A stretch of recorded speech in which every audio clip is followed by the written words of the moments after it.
सेवा निरंतरता पर विभाग है पीछे, पर शिक्षकों के बीच विद्रोह कराने में है आगे। बिहार भर के विशिष्ट शिक्षकों का बेतुका हो रहा है फिक्सेशन। अब तो सेवा के आधार पर ही शिक्षकों को होना चाहिए वरीय। दोस्तों नमस्कार, मैं हूं आपका दोस्त एस के चौधरी। बिहार के शिक्षकों के मसले पर शिक्षा विभाग अपने कदम को पीछे खींच लेती। जब शिक्षकों के बीच विद्रोह कराना हो, शिक्षा विभाग 2 कदम आगे अपने कदमों को बढ़ा देती। दोस्तों यही नज़ारा देखने को मिल रहा है इन दिनों, जहां पर कमेटी का रिपोर्ट कुछ देखने को मिला नहीं, वहीं पर विभाग के अधिकारी के द्वारा वरीय और कनीय का निर्धारण करते हुए शिक्षकों के बीच विद्रोह उत्पन्न कर दिया गया है। लेकिन इसी बीच दोस्तों, जहां एक तरफ डाल डाल शिक्षा विभाग के पदाधिकारी चल रहे हैं, वहीं पर आप टेक्निकल मुद्दों से आप जोड़ कर देखेंगे तो स्पष्ट यही निकलेगा कि आखिर सेवा के आधार पर ही शिक्षक वरीय हैं। वहीं बिहार के विशिष्ट शिक्षकों के लिए सेवा निरंतरता तो छोड़ दिया जाए, वेतन संरक्षण के मसले पर आखिर विभाग के तमाम अधिकारी इस बातों से अवगत है कि पहले योगदान करने वाले शिक्षकों का कदापि बाद में योगदान करने वाले शिक्षकों से वेतन कम पर निर्धारण नहीं होना चाहिए। उसके बाद भी शिक्षकों के इस मसले पर पदाधिकारी अपनी आंखों को मूंद लेते हैं। लेकिन कुछ शिक्षक इस बात को लेकर खुशियां मना लेते कि मैंने बाद में योगदान किया और मुझे उनसे ज़्यादा वेतन मिलने जा रहा है। यही तो हाल है दोस्तों शिक्षकों की कि आखिर हमें क्या मिला इस पर गौर नहीं किया जाता। दूसरे को कम मिलना चाहिए, दूसरे का को महत्व कम दिया जाना चाहिए। इसी के कारण बिहार के तमाम शिक्षकों के ऊपर अत्याचार हो रहा है, शोषण हो रहा है और सरकार और विभाग के स्तर से इसका भरपूर लाभ उठाया जा रहा है। आइए दोस्तों, आज के वीडियो में हम विस्तार पूर्वक चर्चा करते हैं इन मसले पर। लेकिन वही दोस्तों, मैं एक बार फिर से कहूँगा, आप हमारे इस चैनल सुसत्य वचन को जरूर सब्सक्राइब कर लेंगे, क्योंकि मैं आपको बिल्कुल ही सटीक तरीकों से विश्लेषण के आधार पर शिक्षा संबंधी मुद्दों से हमेशा ही अवगत कराऊंगा। दोस्तों बिहार के शिक्षकों के लिए आइए सबसे पहले आप तमाम शिक्षकों के नज़र में 2 प्रकार के मुद्दे चल रहे हैं। सबसे पहले तो सेवा निरंतरता के लिए जो कमेटी की बैठक हुई, उसके आधार पर क्या सब रिपोर्ट छन के आया है और क्या सब कदम उठाया जा रहा है, उसके बारे में सुनने को लेकर है। लेकिन मैं दूसरा बिंदु बता दूं कि विशिष्ट शिक्षकों का इन दिनों फिक्सेशन हो रहा और इसको लेकर कौन सा वेतन का निर्धारण हो, यह एक बड़ा मसला बन चुका है। इसी पर बातें करते हैं दोस्तों। यहाँ पर सेवा निरंतरता को लेकर जो कमेटी की बैठक 10 अक्टूबर को हुई थी, कमेटी की बैठक तो निश्चित रूप से हुई और यहाँ पर बैठक के क्रम में कुछ ज़्यादा नहीं, सिर्फ बसिर्फ मैं बार बार ही कहते आया हूँ कि प्रधान शिक्षकों के मसले पर ही बैठक होना था। आने वाले दिनों में अगर होगा तो होना होगा।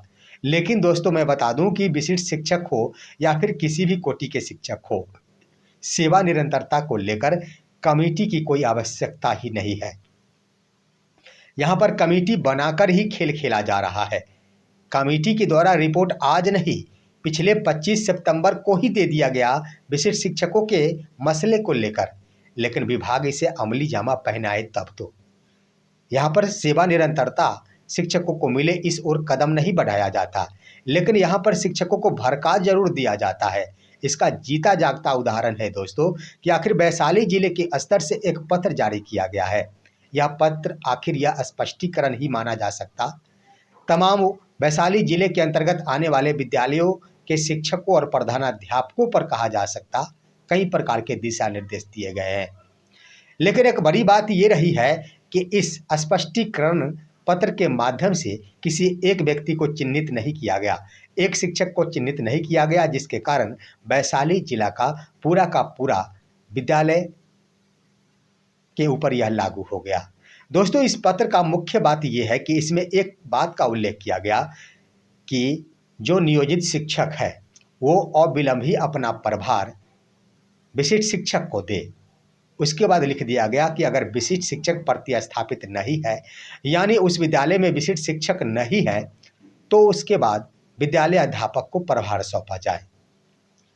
यानी स्पष्ट कर दिया गया। यहाँ पर दोस्तों यह पत्र पढ़ते ही शिक्षकों में खुशियों की लहर दौड़ जाती है। कि वैशाली जिले में अब तो एक भी नियोजित शिक्षक प्रभार में नहीं रहेंगे। सवाल उठ रहा है कि उन शिक्षकों को खुशियां मनाने की कोई आवश्यकता नहीं।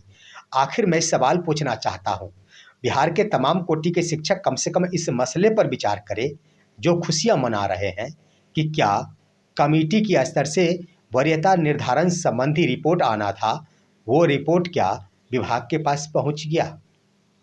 क्या वरीय और कनीय को लेकर विभाग के स्तर से जो राज्य स्तरीय है और कमेटी राज्य स्तरीय पदाधिकारियों के द्वारा गठन किया गया है, कमेटी रिपोर्ट के आधार पर शिक्षकों से संबंधित पत्र जारी करते हुए तमाम शिक्षकों, प्रधानाध्यापकों, प्रखंड शिक्षा पदाधिकारियों और जिला शिक्षा पदाधिकारियों के पास भेज दिया गया।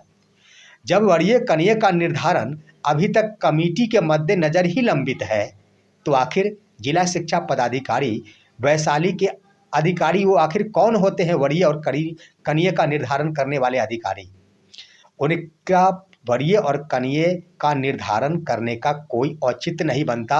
और मैं तो दावे के साथ कहना चाह रहा हूं कि जब तक बिहार के विशिष्ट शिक्षकों को सेवा निरंतरता का लाभ संबंधी कमेटी का निर्धारण हुआ है, साथ ही साथ वरीय और कनीय का निर्धारण संबंधी कमेटी का निर्माण हुआ है, उसका रिपोर्ट जारी करते हुए जब तक उससे संबंधित रिपोर्ट को लागू नहीं कर दिया जाता, तब तक बिहार के किसी भी शिक्षा पदाधिकारी को वरीय और कनीय का निर्धारण करने का अधिकार नहीं है।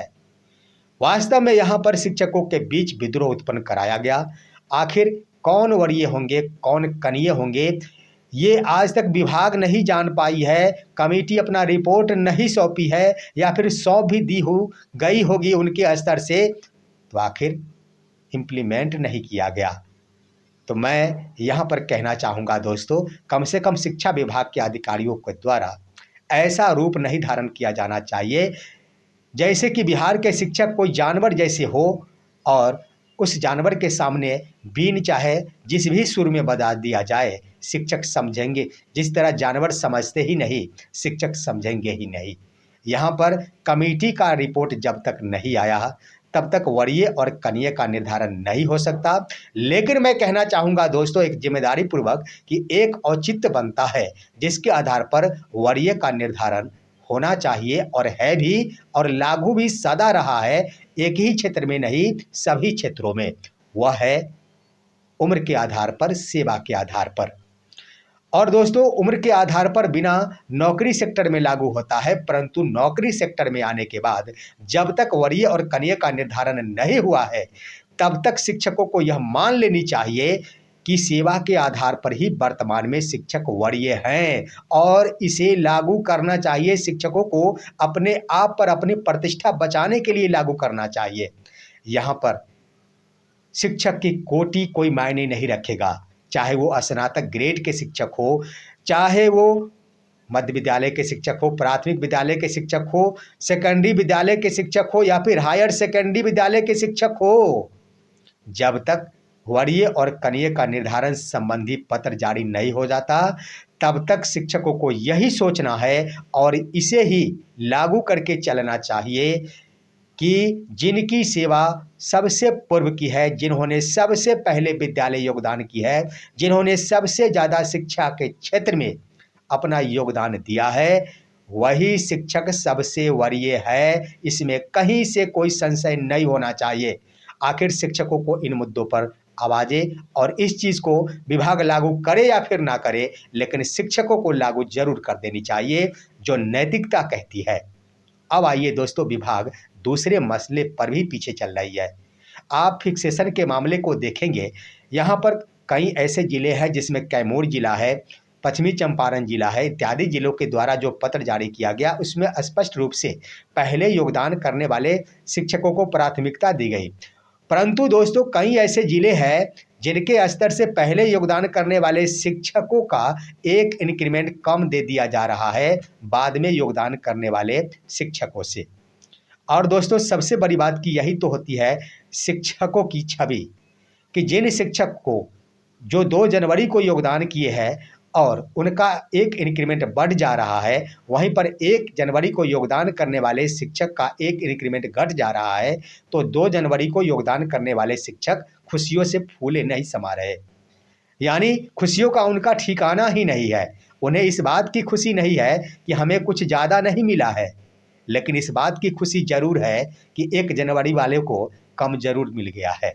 यही है शिक्षकों की छवि। आखिर यह सोच शिक्षकों की रहेगी तो कौन नहीं शिक्षकों के इस छवि का फ़ायदा उठाएगा।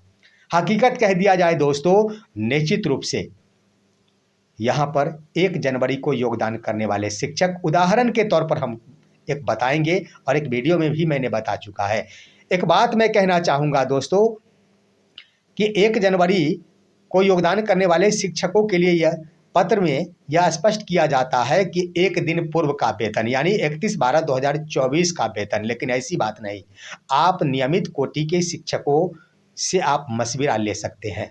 नियमित कोटि के शिक्षकों के द्वारा इन्हीं मसलों पर पटना उच्च न्यायालय में एक याचिका दायर की गई थी और उसमें उन शिक्षकों को सफलता भी मिली थी। शिक्षकों के पक्ष में एक फैसला आया था और यह मुद्दा जुड़ा हुआ था प्रोन्नति से।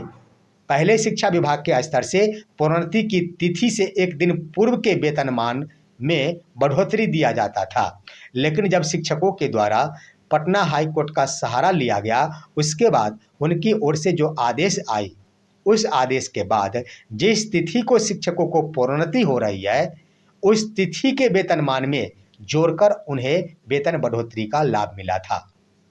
यानी इंडेक्स में परिवर्तन उसी तिथि से हुई थी और यही मसला साबित हुआ था दोस्तों। जनवरी और जुलाई का यह मसला था, 1 जनवरी का मसला था और 1 जुलाई का मसला था, इंक्रीमेंट का मसला था। उसकी कॉपी मैंने प्राप्त करने की कोशिश की लेकिन मेरे पास नहीं आ पाया है, लेकिन नियमित कोटि के शिक्षकों से संबंधित है और इसका पूरा का लाभ आज की तारीख में जो शिक्षक प्रोन्नति पाई है, स्नातक शिक्षक का या फिर प्रधानाध्यापक पद का या फिर कालबद्ध प्रोन्नति का, उन सभी के ऊपर यह आदेश पटना उच्च न्यायालय का इम्प्लीमेंट हो रहा है और शिक्षक इससे लाभान्वित हो रहे हैं। तो विशिष्ट शिक्षक भी एक राजकर्मी है और विशिष्ट शिक्षकों के ऊपर यह लागू होना चाहिए कि 1 जनवरी को योगदान करने वाले शिक्षकों के लिए 1 जनवरी का ही पूर्व पद का वेतन लागू होना चाहिए, ना कि 1 दिन पहले का। इसके आधार पर मामला क्लियर हो जाता है दोस्तों। हम आपको बता दें दोस्तों कि उदाहरण के तौर पर मैंने बता दिया था कि 1 जनवरी को योगदान करने वाले 1 दिन पहले क्यों। आखिर सवाल मैंने कहा था कि जिस तिथि को शिक्षक योगदान कर रहे हैं, उस तिथि को भी तो शिक्षक नियोजित पद पर है योगदान करने से 1 सेकंड पहले तक। अगर कोई शिक्षक अपराह्न में योगदान कर रहे हैं तो पूर्वाह्न में भी तो वो नियोजित पद पर है। तो इसी को आधार बनाते हुए माननीय पटना उच्च न्यायालय के स्तर से वह आदेश दिया गया था। दोस्तों मैं बता देना चाहूँगा एक बार फिर से, विशिष्ट शिक्षकों के क्रम में जहाँ भी फिक्सेशन हो रहा हो, सबसे पुराने अगर शिक्षक हैं जिन्होंने 1 जनवरी 2025 को योगदान किया है, जो शिक्षक 3/5 में बहाल हुए थे, उनके लिए 1/1/2025 का नियोजित पद का वेतन होना चाहिए 31,340 रुपये। उसके बाद दोस्तों यहाँ पर मसला हो रहा है विशिष्ट शिक्षक का, तो स्वाभाविक है नियमावली के अनुसार फिर विशिष्ट शिक्षक में उन्हें पे प्रोटेक्शन का लाभ मिलेगा और 1 जनवरी 2025 को उनका मूल वेतन विशिष्ट शिक्षक के रूप में 31,670 रुपये हो जाएंगे। अब यहाँ पर एक सवाल बनता है कि अब ये शिक्षक 1 जुलाई को इंक्रीमेंट लेंगे या फिर ना लेंगे। दोस्तों जो वित्त विभाग की ओर से पत्र जारी किया गया है, उसके अनुसार 1 वर्ष में 2 इंक्रीमेंट आप नहीं ले सकते हैं। 1 जनवरी को जब शिक्षकों ने इंक्रीमेंट ले लिया तो यह स्वाभाविक प्रक्रिया बन जाती है कि अब वो शिक्षक लेंगे 1 जनवरी 2026 को ही इंक्रीमेंट।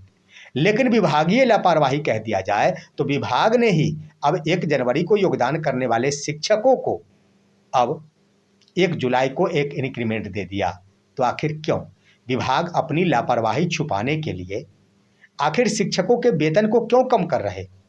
यहाँ पर सवाल उठ रहा है कि 1 जनवरी को वेतन प्राप्त करने वाले, 1 जनवरी को योगदान करने वाले शिक्षक का एक इंक्रीमेंट 2 जनवरी को योगदान करने वाले शिक्षक से कम हो जा रहा है, जिससे वेतन विसंगति उत्पन्न हो रही है और फिर यही वेतन विसंगति पर विभाग के द्वारा एक बार फिर से कार्य किया जाएगा और इसमें शिक्षकों को परेशान किया जा सकेगा। तो दोस्तों मैं अंततः कह देना चाहूँगा कि बिहार शिक्षा विभाग के स्तर से जो भी किया जा रहा है शिक्षकों के हित में नहीं किया जा रहा। शिक्षकों के बीच विद्रोह कराने की प्रक्रिया है, इसलिए शिक्षकों को कम से कम इस बात को लेकर खुशी नहीं होनी चाहिए कि हमसे कम उन शिक्षकों को मिल गया।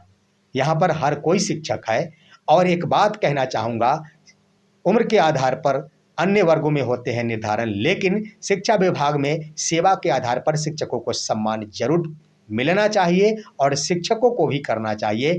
तब जाकर किसी के द्वारा भी शिक्षकों का शोषण करना संभव नहीं हो सकेगा।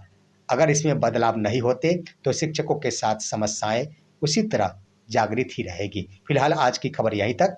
आप सभी हमारे इस वीडियो को लाइक कीजिए, अन्य दोस्तों के पास शेयर कीजिए और अब दीजिए अपने दोस्त को इजाज़त। हम फिर मिलेंगे आपसे अगले वीडियो में, तब तक के लिए नमस्कार।